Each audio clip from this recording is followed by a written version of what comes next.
Morning, guys. Monday, week 2. I'm recording this Zoom meeting, and I'm also live on YouTube. So just in case something happens, with Zoom or something. Today, the agenda is to give you feedback for what you already submitted. We're going to cover chapter 2 and chapter 3. I also want to make sure you understand what you have to submit by Sunday. And last but not least, I'm going to show you an example of an LP since two groups, group 1 and group 2 are supposed to submit their first LPs by Sunday midnight. All right. Let's start with feedback. You didn't really have to submit anything too complicated. I have already graded it. It was the extra credit learning opportunity that you have read and understood our syllabus. Thank you. And you all got the extra credit. Okay. Now, what do we have to do for Sunday? I'm gonna go ahead and share my little site. If I find it, there we go. All right, and now I'm gonna try and share it.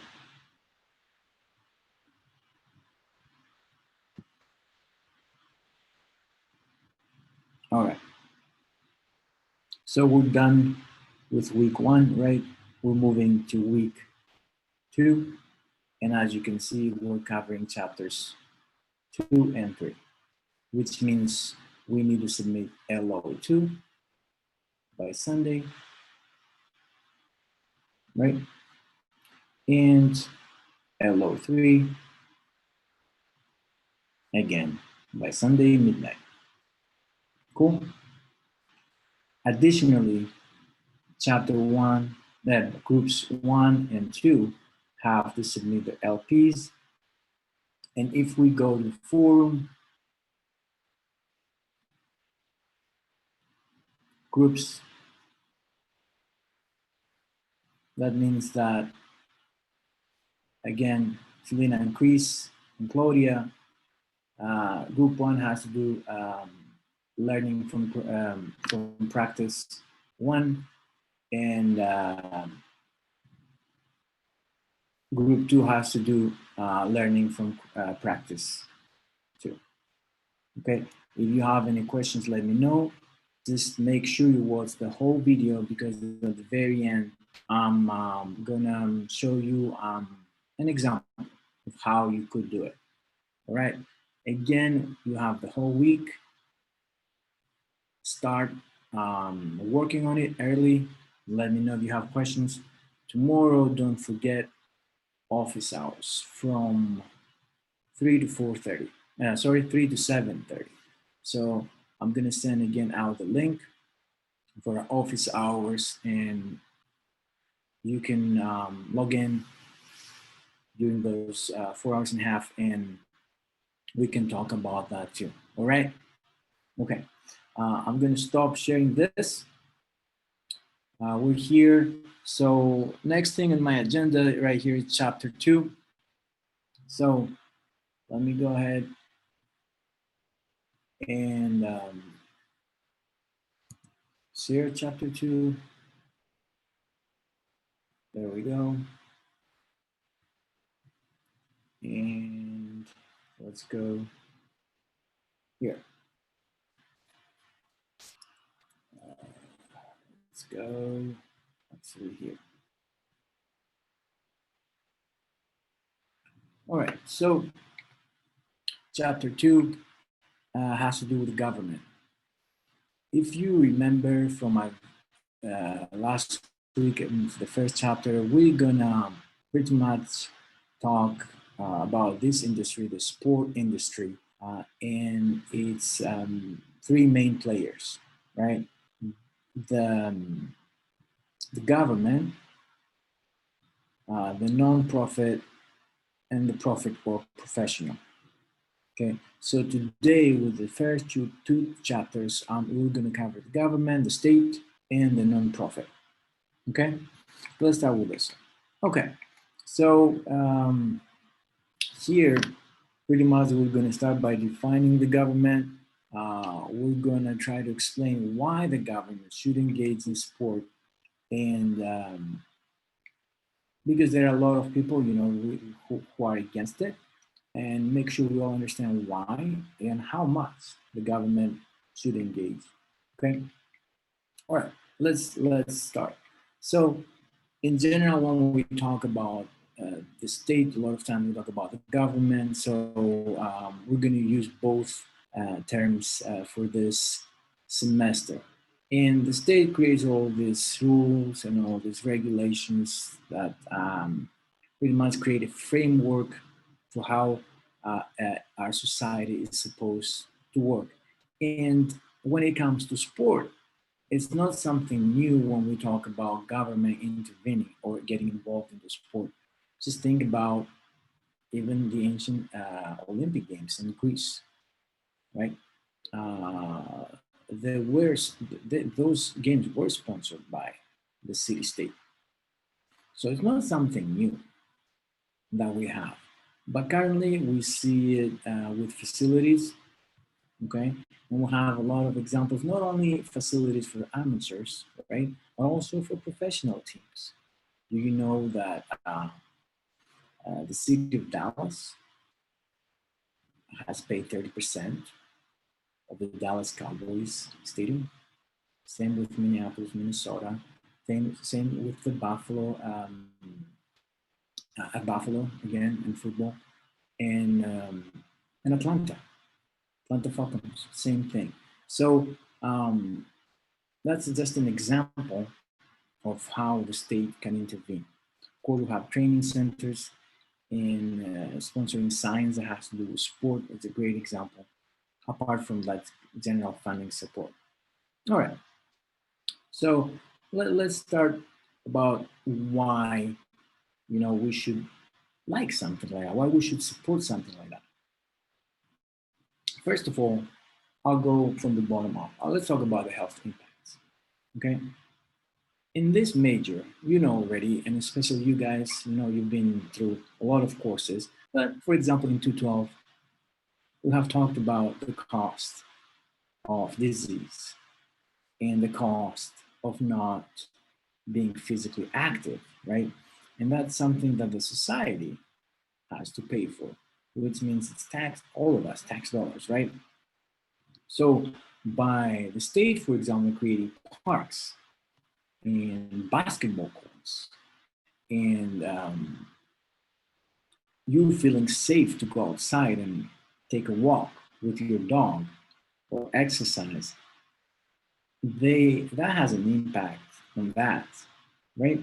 So that's a great example why a lot of times we say, that the government should intervene and should do things like that. What about character building, right? A lot of times, we say that sport, teach you. Most of the time, we talk about work ethic, right? And how this skill is transferable. So some of you are student athletes, or athletes, right? And or you have been involved in sports, and you have to be punctual. You have to do as you were told. Yeah, you shouldn't complain, and all this get instilled in you, and then hopefully you transfer it into your other parts of life.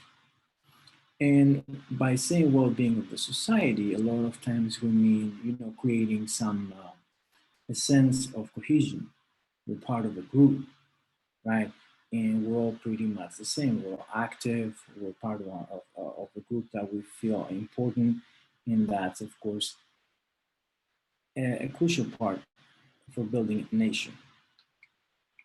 All right, so let's break it down. We'll stay on this slide a little bit. We'll talk about market failure. What is market failure in the next slides? And what is a public good, right? And of course, at the end, you understand why the state has an important role when it comes to equity and inclusiveness. All right, market failure. We have market failure by definition when we have oversupply of less desirable products or undersupply of desirable products.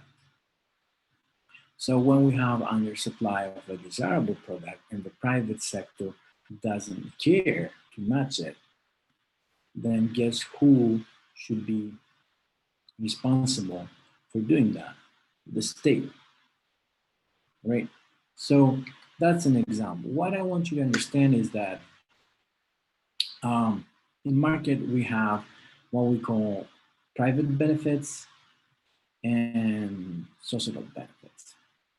So the private benefits are usually about the individual, and it can be represented by the price you put on a, let's say, product or a service, right? So a basketball costs this much, and you get these benefits as an individual. However, we have those wider benefits for the society that come above those private benefits. And as you understand, the private sector doesn't make money necessarily uh, by the fact that society, for the level of cohesion in the society, which is a wider benefit for the society. So they don't really care about that. They care about the private benefit. So the government, the state has to come in at that point and intervene for that type of benefit. So if we leave the market by itself and it's all about private sector, the private sector sooner or later will lean or shift towards those private benefits that have to do with price, right? And they have to do with the individual. So the state, if the state doesn't want the market to fail, right? And the state is interested in those wider benefits, it has to intervene. That's one thing that I want you to understand, the difference between a private and a social benefit. And as you can see here on the right side of this table, and I put this table in for those of you who haven't bought the book, you know, there are some things that the private sector doesn't care. Social cohesion, civic and national pride, economic development and tourism that comes with it. So you can see on the right column, very good examples and very good arguments of why the government and the state should intervene. All right. All right. Now we talked about the social benefits. Let's talk about sport as a public good. Here again, I want to stay for a little bit. I want to make sure you understand that this has to do with the definition that you just see in front of you, right? The consumption of something does not prevent the other person to consume it. I'm sorry. An example can be a beach or a park, right? If I go to a park, that doesn't necessarily prevent you of enjoying the park, up to a point, of course, up to a certain number of people. So if we keep giving the beaches or the parks to the private sector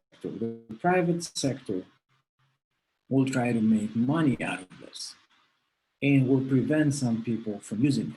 The private sector does not want to see the good as public good, right? They want to take advantage of it and make money out of it. Of course, they're gonna, take care of the park or take care of the beach or the part of the beach. But us as a society, right, wouldn't really benefit as a whole. At the same time, the private sector doesn't really care to do that because they're afraid that other people may be able to use it without paying whatever fee they want us to pay. So this is another great example why the state has to intervene, because the state, as you see, seeks to maximize the public goods and should seek to maximize those. All right.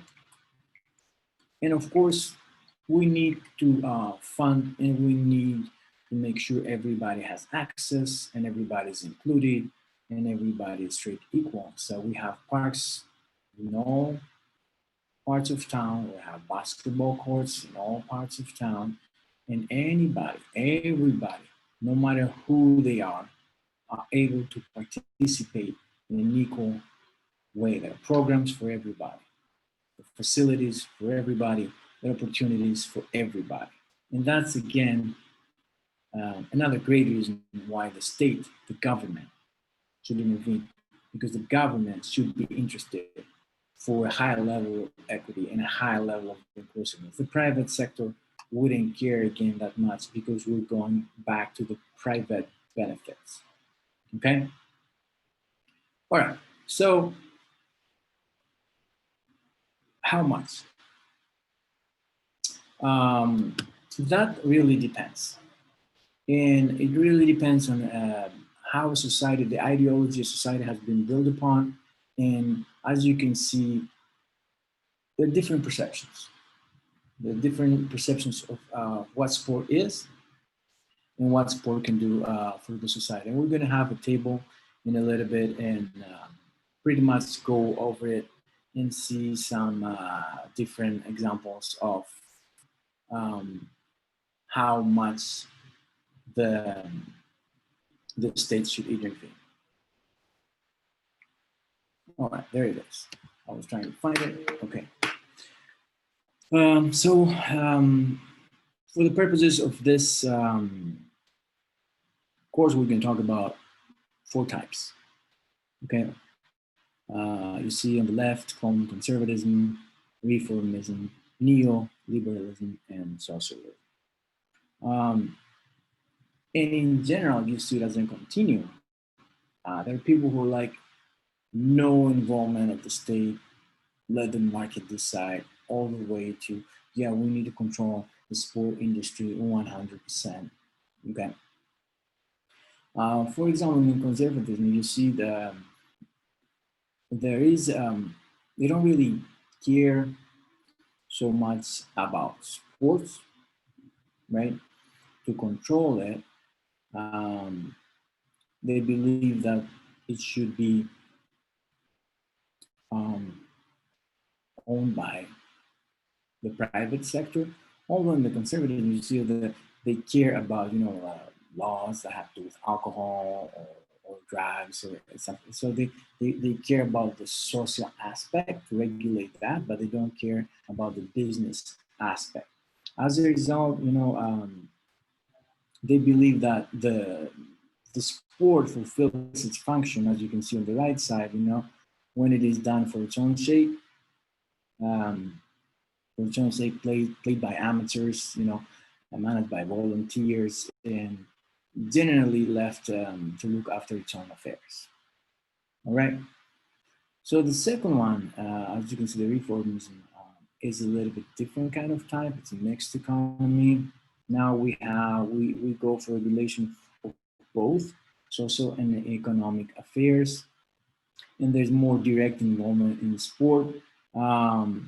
In short, a government that follows that ideological type creates policies that focus more on community and less on elite sport development. Okay. Neoliberalism. Let's talk about that. Here, as you can see, there's emphasis on the market and deregulation of an industry.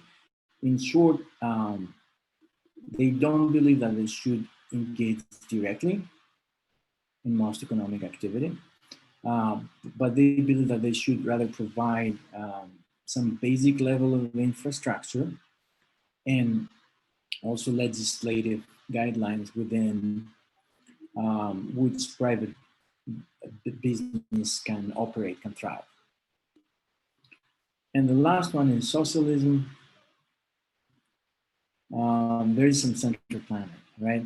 There's a lot of bureaucracy and there's a lot of control, as you can see, tight regulations. In general, again, the government will provide most of the funding. and resources by which to develop sport at both levels, community and elite levels. And those again are examples of how a state government will intervene based on the ideology it is based or designed upon. All right, so why are there any other reasons, right, that the government should intervene? It's an example of course, that we can use COVID right now, right? So how many spectators can you have in a building, in a venue during a game right now, right? Or how many are we going to have in 3 or 6 months? How are we going to design these facilities? How many exits, right? Emergency exit.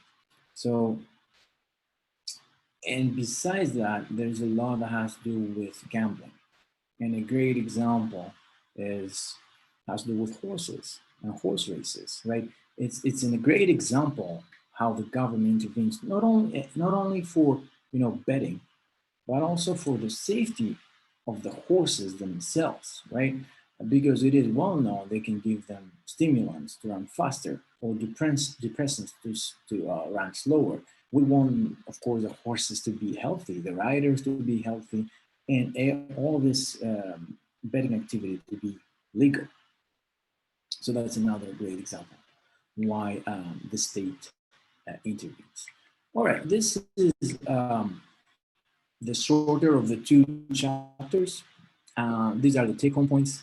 I'm going to read them with you, and hopefully the makes sense. We've covered everything. Mechanisms: the government can shape the structure and scope of sport facilities, funding of day-to-day operations of sports clubs, delivering of short sport programs to the community, establishing training facilities for elite athletes, and control of operations of sport through law. Scale and form of state support depends on political ideologies and overall cultural importance of sport to society. And last, governments have a pivotal role to play in supporting both the community participation and elite sports ends of the support of the sport development continue. So I'm done with chapter 1, right? This is going to be a longish video, I'm guessing, so hang in there. All right. Let's stop sharing.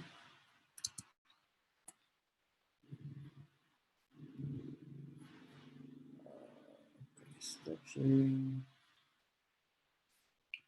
Let me go here. Go down to chapter 2. And let me find chapter 3. Excellent. This is a little bit of a longer chapter.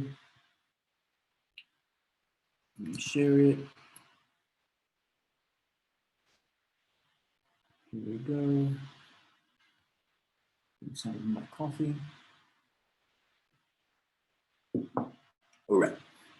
Excellent. Let's go right here. All right. So we talked about the first player out of the 3, right? The government, the state. And now we're going to talk about we're going to talk about a second player, which is non-profit, right? There are going to be some slides that I'm going to stay a little bit longer, and I want to make sure you understand. Okay. We're going to explain what's the non-profit sector, right? How it is important and why it is important in sport, a lot of governing bodies of sport, the intervention that has to do again, because again, as we said, that those 3 players don't work by themselves, right? Their activities overlap. So we're going to see here how the government and the nonprofit can work together and why, what issues they have. Okay, and I'm sure there's one question in your LL about that, and that's pretty new, and I want you to pay attention because it may be something that you're interested in. Maybe you want to work into that very specific sector, and it's the sport for development, not sport development, sport for development. All right, what's a non-profit organization? You see 5 bullet points, formally incorporated, of course, that's important, significant amount of volunteers, they're very, very important. Self-governing, that's important too, separate from the state, but they can work together. And the last but not least is, as you can see, they do not return profits to owners. What I want to make sure you understand here is non-profit doesn't mean they don't make profit. They wish they make profit, a lot of it actually. The thing is that they cannot distribute it to themselves. Let's say the board of directors or whoever owns it or works for that. Let's say company or organization, right? They have to make profit, and that profit has to come back to the organization and be reinvested. Okay, that's what it means. It does not mean that they don't care about profit or they don't make profit. They do care, they wish to make a lot of it, but they have to bring it back and reinvest it. Okay? Please don't forget that. All right.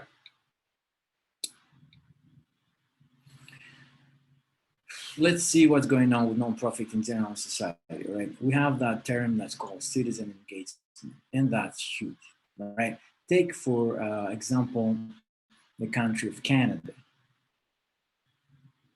They're a great example about citizen engagement and the nonprofit, because a lot of time, most of the time, you work for free, right? You invest your time and your skill, but you don't get paid for it, right? You give back to the society for whatever reasons you do it. We need to understand that, though, that a lot of people do it, a lot of hours invested, and a lot of skill and a lot of resources, which makes the non-profit part of the economy a huge part and a huge player of the economy. I don't want you to think that the non-profit is minimal or not, right? And as you can see, it covers a ton of different kind of activities. Okay, they may target a specific population with characteristics like men, women, that age, that race, that geographical region, or that interest like marathon runners or whatever. But when we take it all together, they're a huge player of the market. The issues, and we're going to talk about the issues, is that they depend hugely on volunteers, right? And when you need volunteers and you can't find volunteers, that's a big problem. We're gonna again cover examples of organizations trying to solve those issues, sometimes successfully, sometimes not that successfully. You need more board members, and those board members usually work for free as well, right? And they have to invest a lot of time and funding. Funding is also important, and a lot of times that's where the government comes in.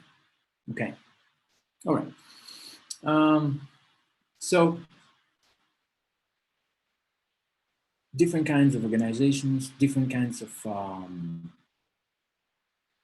associations, a lot of clubs. So in general, when we talk about sports, you see we have three kinds. We have service clubs, social clubs, and sport event organizations.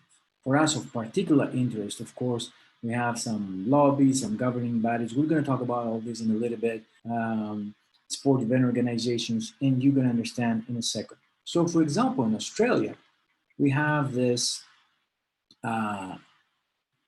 organization that has to do with health education, physical education, and recreation promotion.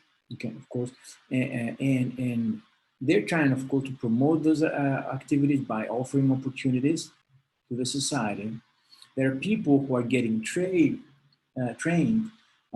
either as coaches or as officials inside that organization. So they offer professional development opportunities, and they give accreditations to clubs.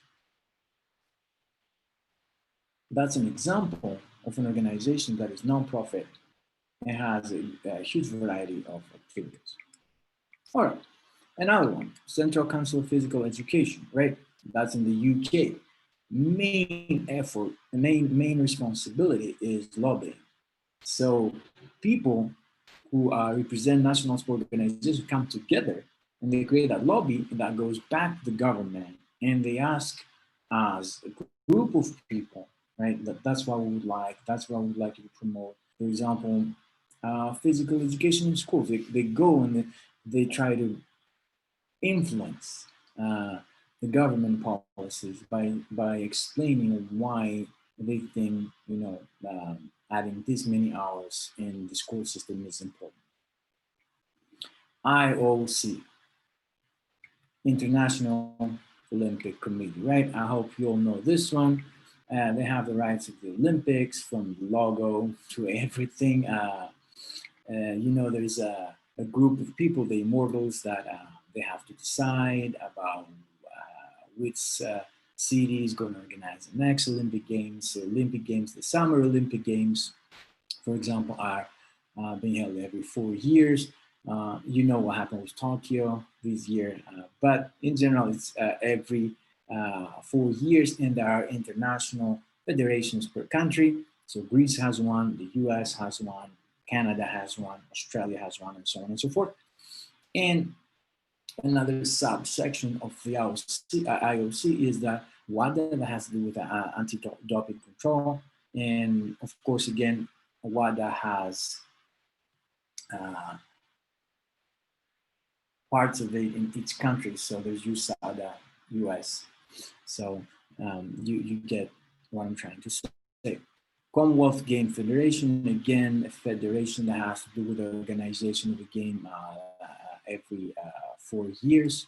Those are huge events, a lot of countries, a lot of participants. And again, IOC and CGF make money off the rights, right? Make money out of sponsorship, licensing, merchandising, tickets, and don't forget media.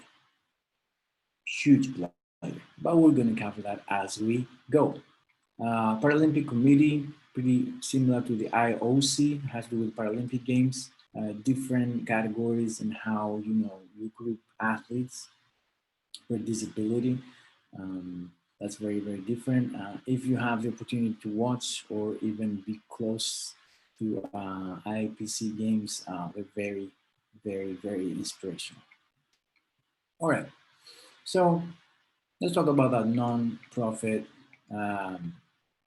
focus. We need to understand that, as I said before, they are very looking for profit, but they need to bring it back. However, they need some money. Uh, Although most people are volunteers, some people need to be paid.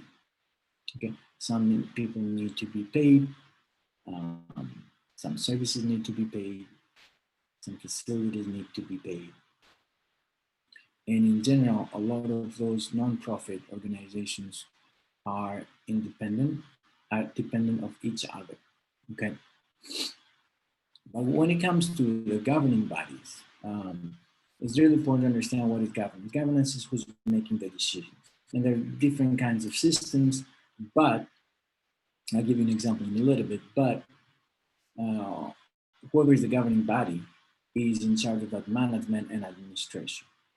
Okay, let me give you an example and you understand what I'm trying to talk about. Netball is not very popular in the US. It's not very popular in Greece either. Uh, I don't know. We have a case study about netball. So some of you will actually have to figure out what netball is. But if you want, you can watch it on YouTube or something. It's basketball, kind of like different, less contact. Um, some people who know basketball may find netball a little bit boring. Okay. Anyway, if you want to know what it is, excuse me, watch it online. It's a British sport, so you see it in former colonies. That's where it's popular. So that's why I guess we talk about netball in Australia right now. So the organization, you'll see now how many different levels it has and why it is connected. That's what I was trying to tell you. So we have IFNA, International Netball Federation Limited, which has 39 national associations, right? from 5 regions: Africa, Asia, the Americas, Europe, and Oceania. Okay, one of those 5, as I said, is Oceania. And here we have Netball Australia. So Netball Australia is one of those 39 members out of those 5 regions, and it has almost 500,000 registered players, which those 39 regions, as I said there are 39 members, Netball Australia is one of them. Now, those 5 million registered players, they are, in Australia in general, there are 550 affiliated associations. So that's where these members are. If we go to Victoria, Netball Victoria, that's one of the main players of Netball Australia, right? It has almost 1 out of 5 of those registered players who competed those 225 affiliated associations in 21 regions and 6 zones across that state. All right. So we talked about IFNA, we talked about Australia, and now we talk about Victoria, which is in Australia, region in Australia. And then we talked about the regional associations. And of course, in there are many teams and many clubs. So you understand the complexity. This is the complexity of, if we go back, right, of the governance of a non-profit organization, and why I put in the end that I rely on cooperation and negotiation to operate. Okay, we talk about an international federation that has 39 players. One of them is Australia, that has almost 500,000 players. 115,000 are in Netball Victoria, and then there are so many regional associations under Netball Victoria, and so many clubs and so many teams. So it's very complex when we talk about a non-profit organization of that level. All right. So usually we have, administrators. We have a chairperson or the president, and they can be, right, or volunteer. That's the person who decides most of those, makes most of the big decisions. Treasurer has to do, with financial situation of the company, of the organization. You have the secretary. Volunteer coordinator is most likely a person who is in charge of all the volunteers, and we can talk about hundreds, thousands of them. And there are people, coaches, officials who participate, sometimes getting paid, sometimes they're not getting paid, but they're getting trained inside the organization. And then we'll have the general volunteers, okay, who are offering their time for free. Now, why would the government intervene? Well, I'll give you some examples here. So the volunteer management program was in the UK, in Australia, and it was trying to create a specific program that could attract volunteers. The whole sports plan was in the UK.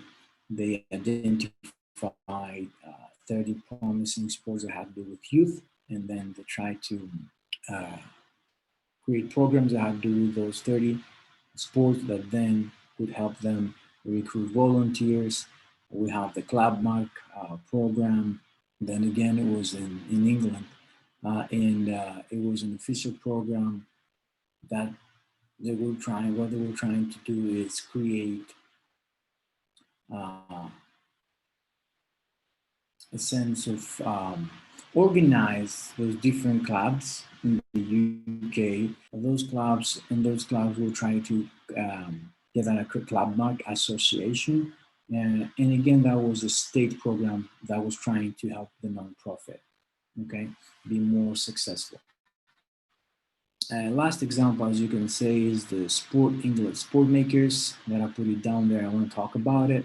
So before the Olympic Games, the 2012 Olympic Games in the UK, in England, they had a promising idea and they wanted to recruit 50,000 people, age 16 and above, train them, give them some benefits, and use them for the Olympic Games, but also keep them and increase their numbers by training them and other incentives so they can use them in other non-profit events, organizations that will happen later on after the Olympic Games.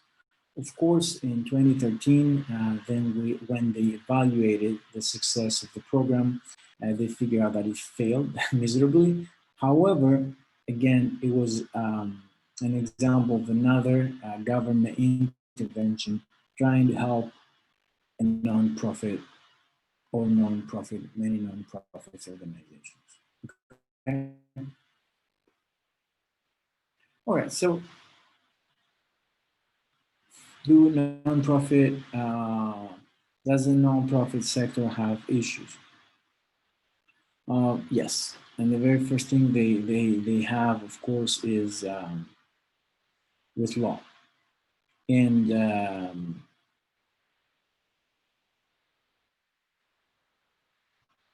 thing they have, of course, we're gonna cover all of them as we go. But first of all, we have and of course, we have many examples, but the thing is that the legal issues that they have to face are becoming more and more uh, difficult, okay, and more important. So, for example, in Australia, there was a club that had to do with parachuting, okay, and the legal fees went really up in only 2 years. So from thousands of dollars, the insurance costs went to millions, which of course is not really helpful when you have a organization. So when something is going from $127,000 per year to 1.2 million in 2 years, that's not a good incentive for a specific organization.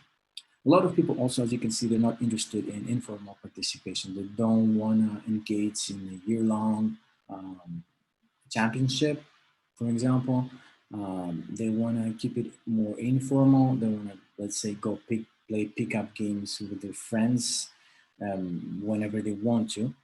So they don't want to pay the fee and actually commit into something like that. There's a lot of competition. There's so many options right now about any sport, so many sports and so many different options that really hurt the non-profit sector. They have capacity problems, including volunteers, right? Including finding venues, including finding time for those venues, and people who can help them. That's why I said volunteers, officials, referees, uh, and coaches as well. The governance and management systems, of course, is another issue. They can be very complex, and they need people who are really good at that. And it can be a disadvantage of the non-profit organization you want to get involved in or something like that. And at the very end, we have the performance measures. How do you measure the success of a non-profit organization? That's debatable, right? Is it about how much money you made and invested back to the organization, or is it about participation, right? Well, as we said about the benefits that have to do the wider benefits that have to do with the society. So that's another issue for the non-profit organization to figure out. Last thing for today, and it's pretty new, is the sport for development, not sport development.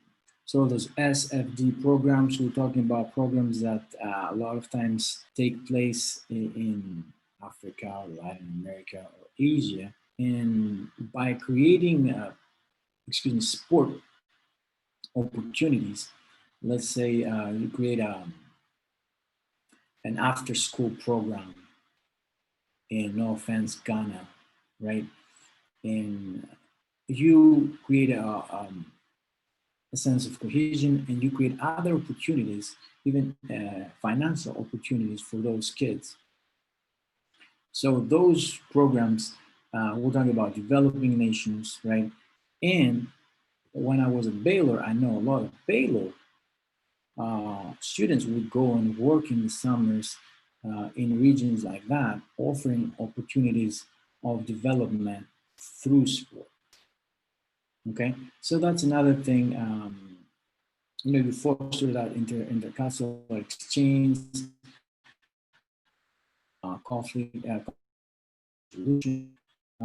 There's economic development for the regions, social inclusion for the disadvantaged, and so many other things that happen sometimes. So that's why we don't talk about sport development, but we talk about sport for development. All right, as we finish with chapter 3, let me talk a little bit about, let's bring it home. Nonprofit organizations, institutionally separate from the state, do not return profits to owners, are self-governing, have a significant element of voluntary contribution, and are formally incorporated. Those organizations include professional service organizations, industry lobby groups, sport event organizations, and sport governing bodies. Sport governing bodies and clubs rely almost exclusively on volunteers. And one more, challenges: the dependence on volunteers to sustain the sport system, the increasing litigious nature of society, and the associated increasing cost of insurance, the trend away from participating in traditional sports, significant capacity problems, and the additional complexity of the governance and management requirements. Enormous growth. Sport for development is the use of sport to deliver other than non-sport outcomes for individuals or communities. I'll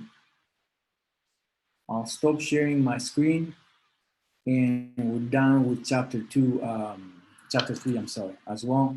So the only thing that I have left here is to show you an example of the LP again. Groups 1 and group 2 have to submit their presentations, which is a PowerPoint with a lot of comments at the bottom of the slides as you were actually presenting them, okay?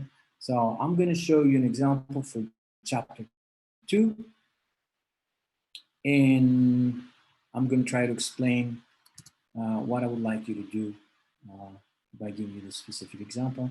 I am going to share my screen and go from there. So I'm gonna share it like this. All right. So my learning from practice has to do with chapter 2, and chapter 2, if you remember, is about regulations from the government, involvement from the government. Okay, the state, that was the player. So my case is about MMA, UFC, and I created this slideshow, not a huge slideshow, 5 slides. That's not a lot, right? So that would be my first slide, and I have some comments right here. It's really important to connect it using terminology and whatever we covered in the chapter. So groups 1 and 2, please use chapter 3 to present your cases. Okay, as you can see here, I say this week we're talking about this. Particular attention is paid to the reasons why the state seeks to intervene in the operation. A case study is the case of assisting and promoting a sport by intervention that control and regulate it. Right? So here I have a video that you can watch by yourself. It's about fighting, MMA fighting. There's a lot of blood. I would show you a couple of minutes of it, so I'll put it down there. And I'll say it is also evident that blood is a key or used to be a key component of that sport, right? And then I go here and I explain that my slide 3, I have 2 columns. I explain that UFC started in Denver, and it was very, very popular, very violent. And they were like, their motto was there are no rules. And that's why it was popular, but it was like a hardcore kind of audience.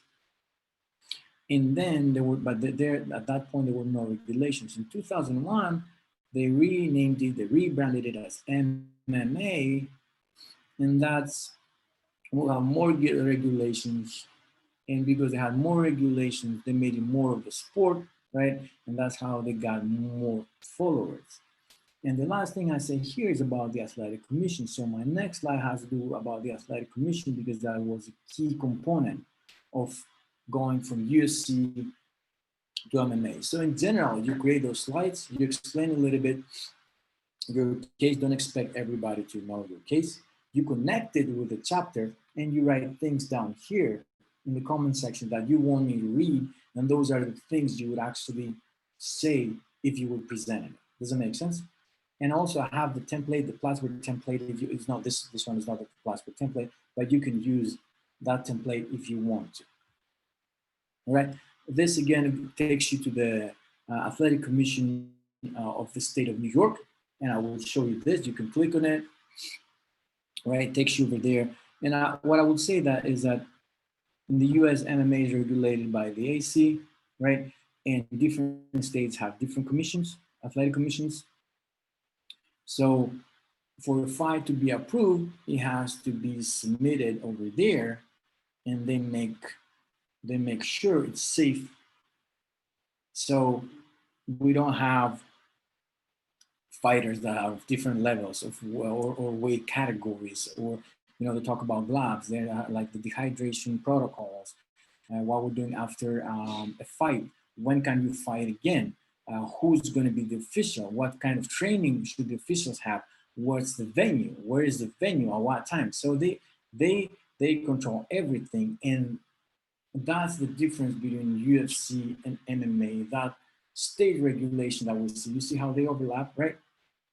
Now with the private sector. So that's how those regulations though took something that was popular but a very hardcore kind of specific audience and make it popular to a wider audience. I also say, could a fight not be approved in New York, but let's say Nevada? Yes. Right? And if you see a lot of fights take place in Nevada and Las Vegas, a lot of betting as well over there, but I had to mention it. And these are the questions I have to answer, and you will have some questions as well. So you can do like this, or you can do one by one, right? I wouldn't put the answers on my slideshow if I was actually presenting it, and that's why I have them down here. If you put the answers up there, put them up there, add some comments, whatever. So my first question is, could the old UFC have survived commercially without heavy regulation? And I say without heavy regulation, you will have some very loyal followers, not many though. This regulation made it way more popular and financially profitable. Is MMA now a legitimate sport? Yes. MMA has specific amateur and professional rules on judging, pre-fight medical pass, matchmaking, etc. If it is regulated by the AC, it is now a legitimate sport and regulated by the state system. Okay. Question number 3, has regulation made MMA a better or worse sport from a spectator perspective? I say it depends. The original UFC hardcore spectator may say that it is worse now. On average, though, and based on its popularity now, the current MMA spectator would say that regulation has made it better. The latter is my opinion as well, so I think it's better. I think it's better. It's better to have some rules. It's still bloody. It's still different. It has a competitive advantage against other kind of fighting sports, but it's safer, which makes everybody more comfortable of sponsoring it and watching it and so on and so forth. Number 4, as an MMA official or manager, would you be comfortable with that current regulatory arrangements? Okay, kind of just covered that, but I would be much more comfortable now as an official. There are more specific rules for me to follow, which makes me more comfortable as a professional to do my job and protect the competitors. Okay. 5, what is missing from the current regulations and what regulations would you like to see added? Rules and regulations should have more commonalities. I'm talking across states, right? Between states, there are several differences. A lot of rules, especially medical, that apply in pros do not apply in amateurs. And that's a huge issue. For instance, and although I understand the cost of an MRI, right, it would be great if all athletes of all levels could go through the same medical protocols, no matter the cost. And number 6, from a management perspective, what does the fight regulation of MMA do for the sport? Said it gives me, the manager, a platform to use to promote my sport. I do understand that I don't have the freedom as I used to do whatever I want, right? However, I can use this regulation to promote safety and attract more reputable fighters, and also expand my audience by finding pay-per-view platforms now, more pay-per-view platforms which feel more comfortable now to broadcast my product than before. Right? This create order out of chaos. And that's an example of what I want group one and group two to submit. I will be a little bit more flexible because they are the first groups to go, but I wanted to share an example like this, which I'll stop sharing now, so I can help you as much as I can. That's all I have. That's all I have for now. I don't want to make it any longer if I don't have to. Send me questions, send me concerns, send me ideas. I'm going to upload this really, really soon. And don't forget, tomorrow we have office hours. So you can take advantage of that and let me know if you have anything. Okay? Even if you want to say hi. All right. Have a great week. And don't forget, lift intentionally, no habitually. Bye, guys.